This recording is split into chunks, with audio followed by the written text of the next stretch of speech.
नमस्कार।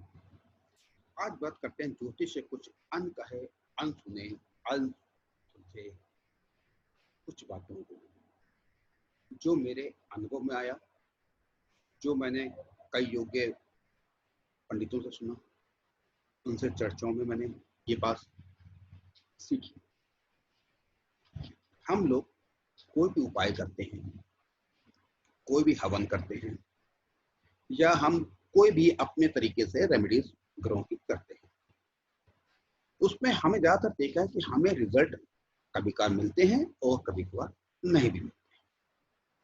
उसका मेन कारण जब मैं निकल के आया तो मैंने ये देखा, ज्यादातर होता है शनि का उपाय आप शनिवार के दिन कर दीजिए, राहु का उपाय आप बुधवार या शनिवार के दिन कर दीजिए, बुध का उपाय बुधवार के दिन कर दीजिए, मंगल का उपाय मंगलवार के दिन कर दीजिए। ये तथ्य कुछ हद तक सही नहीं बैठता, इसलिए क्योंकि हमारे ऋषि मुनियों ने नक्षत्र बना रखे हैं। 27 नक्षत्र होते हैं, कभी कभार 28वां नक्षत्र भी होता है, उसको हम लोग नहीं लेते हैं, कुछ केसों में लेते हैं, कुछ केसों में नहीं लेते हैं। अगर हम उस नक्षत्र में जिस दिन वो नक्षत्र पड़े और उस दिन वो दिन भी हो, जैसे शनि का नक्षत्र अनुराधा हो गया, उत्तरा भाद्रपद हो गया, या पुष नक्षत्र हो गया, इस दिन शनिवार भी पड़े, साथ ही साथ उस दिन शनि की होरा भी हो और चौगड़िया भी हो, तो उस दिन अगर आप कोई भी रेमेडीज करेंगे तो निश्चित आपको फल मिलेगा। और मेरे हिसाब से तो आपको 90% फल मिलना ही चाहिए, क्योंकि 10% फल हम प्रभु के ऊपर, ईश्वर के ऊपर छोड़ देते हैं। ये चीज मैंने कई लोगों को पे अप्लाई की, मैंने कहा उपाय करते हैं, मेरे कहने पे उपाय थोड़ा सा ये कर दीजिए, हो सकता है ये दिन महीने में 1 या 2 दिन आए, या 2 महीने में 1 बार आए, लेकिन जब करिए तो पूरे तरीके से करिए। शनि की जो समय होता है, शनि का समय गोधूली बेला होता है, उस गोधूली बेला में करिए, पश्चिम दिशा की तरफ अपना मुंह करके करिए। और शनि की रेमेडीज आप कभी भी करेंगे तो एकांत मैदान हो और थोड़ा सा वहां पे कभी किसी का आवागमन ना रहा हो, या इस समय तो रहेगा, क्योंकि ऐसा माहौल है, पहले जमाने तो नहीं है कि एकांत चले जाइए, 100 कोस पे एक गांव होता था, ठीक है, लेकिन वहां पे लोग कम से कम जाते हो। इस चीज का ध्यान रखिए, निश्चित आपको रिजल्ट मिलेगा और जरूर रिजल्ट मिलेगा। अब हम बात करते हैं कुछ अशुभ तिथियां की जो मेरे अनुभव में आई हैं। इन तिथियों में अगर आप कोई भी वाहन लेंगे, गृह प्रवेश करेंगे, या शादी में गोद भराई जो होता है, या शादी में तिलक होता है, या शादी होता है, जो भी जिसके धर्म के अनुसार जो जो कार्य होता है, इन तिथियों में अगर करेंगे तो वो कार्य 90% शुभ फल नहीं देता है। 10% फल इसलिए दे देगा क्योंकि हमारे कुछ कर्म पिछले जन्म के इस जन्म में आए होंगे, या कुछ 10% भगवान ने अपने पास रखा हुआ है।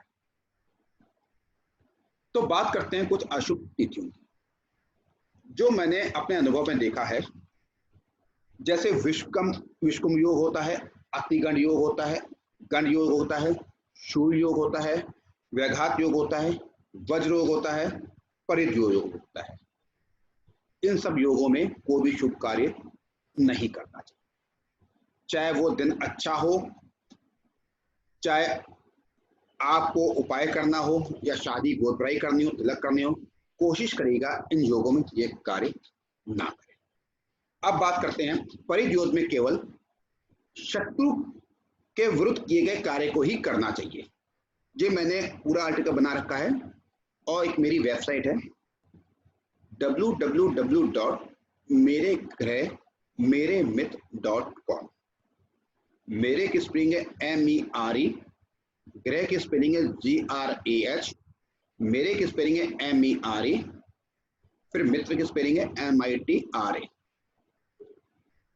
www.meregrehmeremiत्र.com में जब आप खोलेंगे तो लेफ्ट हैंड साइड ऊपर की तरफ आपको अशुभ तिथियां मिल जाएंगी। अब बात करते हैं व्यतिपात और वैधृति योग। अगर हो तो उस दिन या उससे एक दिन पहले भी कोई भी शुभ कार्य नहीं करें। अब बात करते हैं नंदा तिथि की। जो नंदा तिथियां होती हैं, जैसे हो गया प्रतिपदा, जिसे कई लोग परिवार भी कहते हैं। षष्ठी, केवल षष्ठी के दिन मृगशिरा नक्षत्र हो और दिन सोमवार आए तो शुभ कार्य ना करें। अब बात करते हैं प्रतिपदा, षष्ठी या एकादशी। केवल एकादशी तिथि को रोहिणी नक्षत्र हो और दिन शनिवार आए तो शुभ कार्य ना करें। अब बात करते हैं अगर एकादशी को धनु या मीन राशि हो तो शुभ कार्य ना करें। अब बात करते हैं प्रतिपदा, षष्ठी, एकादशी में इन तिथियों में अगर रविवार और मंगलवार आए तो शुभ कार्य ना करें। इन दिनों के अलावा बाकी तिथियों में आप शुभ कार्य कर सकते हैं। अब बात करते हैं जया तिथि। तृतीया, त्रयोदशी, जिसमें अष्टमी भी जया तिथि में आती है। तो पहले से मैं आपको बता दूं, चतुर्थी, चौदस, अष्टमी, नौमी, कोशिश करिएगा कोई भी शुभ कार्य इन तिथियों में ना करें। नवरात्र अगर आए तब तो बिल्कुल भी शुभ कार्य ना करें। पूजा कर सकते हैं, पूजा तो नवरात्रि में की जाती है। अष्टमी नवमी का अपना बहुत बड़ा पर्व होता है, करना चाहिए। लेकिन शुभ कार्य की बात कर रहा हूं, जैसे वाहन खरीदना हो, गृह प्रवेश करना हो, आपको शादी ब्याह तय करनी हो, गोद भराई करनी हो, तो बिल्कुल ना करें। अब बात करते हैं इन तिथियों में, जैसे तृतीया, त्रयोदशी, अष्टमी, इन तिथियों में अगर बुधवार आए तो शुभ कार्य ना करें। बुधवार के अलावा बाकी दिन इन तिथियों में शुभ कार्य कर सकते हैं। केवल त्रयोदशी के दिन वृष या मीन राशि हो तो शुभ कार्य ना करें। इन तिथियों में अगर मंगलवार आए और अशुभ राशियां जैसे त्रयोदशी के दिन वृष और मीन राशि आए तो शुभ कार्य ना करें। अब आते हैं पूर्णा तिथि में। पंचमी, केवल पंचमी तिथि में अगर हस्त नक्षत्र हो तो शुभ कार्य ना करें। अब बात करते हैं दशमी। केवल दशमी तिथि को रेवती नक्षत्र हो और दिन शुक्रवार हो तो शुभ कार्य ना करें। शनि और रविवार के अलावा बाकी दिनों में शुभ कार्य आप करें। अगर गुरुवार आए तो शुभ कार्य जरूर करें। पूर्णा तिथि की मैं बात कर रहा हूं। अब बात करते हैं भद्रा तिथि। द्वितीय, सप्तमी, द्वादशी, इन तिथियों में केवल मारक कार्य करने चाहिए और कोई भी शुभ कार्य नहीं करना चाहिए। लेकिन मैं आप लोगों से विनती करता हूं, कभी भी मारक कार्य मत करिए, किसी के प्रति मत करिए, ना करवाइए, क्योंकि इसका फल हमें इसी जन्म में मिलेगा, हमें मिले या हमारे बच्चों को मिले। अब रिक्ता तिथि मैंने बता दी, चतुर्थी, नौमी, चतुर्दशी, ये सब रिक्ता तिथि में आती है। चैत्र मास, जिसे मार्च और अप्रैल के महीने को कहते हैं, 15 से 15 शुरू होता है। दोनों पक्ष की अष्टमी और नवमी में कोई शुभ कार्य ना करें तथा अश्विनी और रोहिणी नक्षत्र में शुभ कार्य ना करें। वैशाख मास, जो अप्रैल मई में जिसे कहते हैं, 15 से 15 फिर लेके चलेंगे। दोनों पक्षों की द्वादशी में कोई शुभ कार्य ना करें तथा चित्रा और स्वाति नक्षत्र में शुभ कार्य ना करें। अब आता है ज्येष्ठ मास, मई जून का महीना। मई का कुछ पोर्शन होता है और जून का कुछ पोर्शन होता है। वो 15 से 15 चेक कर लीजिएगा, आता है। पूर्णमासी के बाद से शुरू अगला दिन अगला मास का शुरू हो जाता है। शुक्ल पक्ष की चतुर्दशी और शुक्ल पक्ष की त्रयोदशी में कोई शुभ कार्य ना करें तथा उत्तराषाढ़ा में कोई शुभ कार्य ना करें। अब बात करते हैं आषाढ़ मास की, जो आता है जून जुलाई में। पूर्णमासी के बाद शुरू हो जाते हैं, अपने अपने अलग अलग तरीके से मास शुरू होता है। कृष्ण पक्ष और शुक्ल पक्ष की सप्तमी में कोई भी शुभ कार्य ना करें तथा पूर्वा, फाल्गुनी और गणेशा नक्षत्र में कोई शुभ कार्य ना करें। श्रवण, जिसे सावन मास भी कहा जाता है, जुलाई अगस्त में, दोनों पक्ष की द्वितीया और तृतीया मास में कोई शुभ कार्य ना करें तथा श्रवण और उत्तराषाढ़ नक्षत्र में कोई शुभ कार्य ना करें। अब आता है भाद्रपद, जिसे लोग भादो मास भी कहते हैं, अगस्त सितंबर में। शतभिषा और रेवती नक्षत्र में कोई शुभ कार्य ना करें। अब बात करते हैं अश्विनी मास की, जो सितंबर अक्टूबर में आता है। दोनों पक्षों की द्वादशी और एकादशी को कोई शुभ कार्य ना करें। मैं आपको फिर बता रहा हूँ, जो फाल्गुन मास कब आता है, ये पंचांग में होता है, पूर्णमासी के बाद से शुरू हो जाते हैं अगले मास।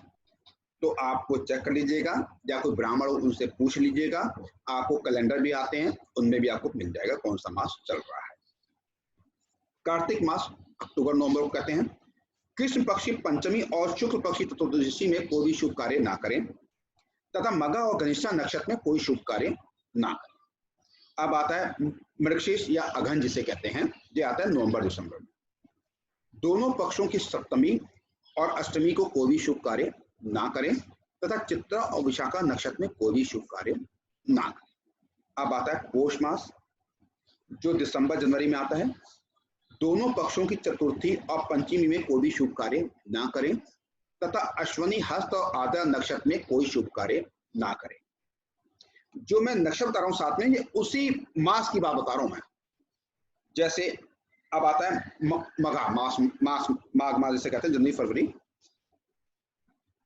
कृष्ण पक्ष की पंचमी और शुक्ल पक्ष की षष्ठी में कोई शुभ कार्य ना करें, तथा मूल और श्रवण नक्षत्र में कोई शुभ कार्य ना करें। जैसे मूल और श्रवण नक्षत्र मैंने बोला है, तो इसका मतलब माघ मास के महीने की बात कर रहा हूं मैं, बाकी महीने की बात नहीं कर रहा हूं, इसी महीने की बात कर रहा हूं। अब आता है फाल्गुन मास, फरवरी और मार्च। कृष्ण पक्ष की चतुर्थी और शुक्ल पक्ष की तृतीया में कोई शुभ कार्य ना करें, तथा ज्येष्ठ और बरनी नक्षत्र में कोई शुभ कार्य नहीं। मैंने आपको ये सब इसलिए पढ़ के बताया कि मेरे अनुभव में जो जो आता गया वो मैं लिखता चला गया, और मैंने कम से कम कुछ नहीं तो 2 या 3 हजार लोगों की कुंडलियों में लगाया। जैसे कई लोगों की शादियां हुई, मेरे पास डाइवोर्स के केसेस आए कि इनके डाइवोर्स हो गया, पंडित जी दूसरी शादी होगी नहीं। तो पहले मैंने उनसे ये पूछा कि आपका डाइवोर्स जो हुआ है वो किस डेट को, और आपकी शादी जो तय हुई थी, जो शादी जब आपकी हुई थी, वो तिथि और डेट बताइए मुझे, या गोद भराई हुई थी कब हुई थी।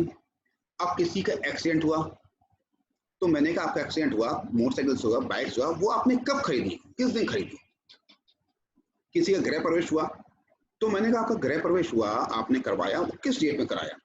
तो इस तरह मैंने कम से कम हजार कुंडलियां, डाइवोर्स की 1000 कुंडली देखी, एक्सीडेंट की 1000 देखी, गृह प्रवेश की 1000 देखी, तो सबका मैंने एक निचोड़ निकाला।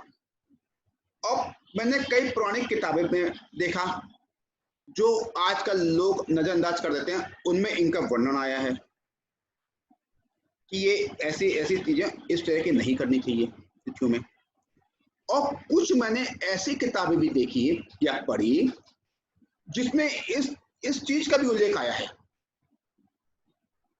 तो मेरे दिमाग में एक आया, या कहीं ना कहीं कुछ ना कुछ हम लोग जो कर रहे हैं, उपाय कर रहे हैं, रेमेडीज कर रहे हैं, कुछ ना कुछ बीच में कहीं ना कहीं कुछ कमियां, कुछ ना कुछ छूट रही है हमसे। क्योंकि हमारा मन सच्चा है, हमारी ईश्वर पर आस्था है, हमारे संस्कार भी अच्छे हैं। युग को देखते हुए जैसे संस्कार होने चाहिए वैसे संस्कार है हमारे, तो रिजल्ट में देरी क्यों, या रिजल्ट क्यों नहीं। तब मैं इस निष्कर्ष पर पहुंचा कि हमें शुभ तिथियों का ज्ञान ही नहीं है। हमने किसी ब्राह्मण के द्वारा हवन करवाया, हमने कहा, गलती हम लोगों की होती है। अगर ब्राह्मण आपको कोई डेट दे रहा है तो आप कहते हैं पंडित जी हम इस दिन खा नहीं, इस दिन खा दिए, इस दिन करवा दीजिए। गलत है। जब ब्राह्मण डेट निकाले, आप उस डेट में करिए और कोशिश करिए ये सब तिथियां ना हो, वो ज्यादा अच्छा है। क्योंकि अगर जो डेट बन रही है आपकी हवन के उपाय की इन तिथियों के हिसाब से, वो डेट और उसमें आप भूल रहे हैं या कहीं ना कहीं रुकावट हो रही है, तो समझ लीजिए कि आपके ग्रह आपका इस समय फेवर करना नहीं चाहते, तो आपको उस समय जरूर उपाय करना चाहिए। धन्यवाद, नमस्कार।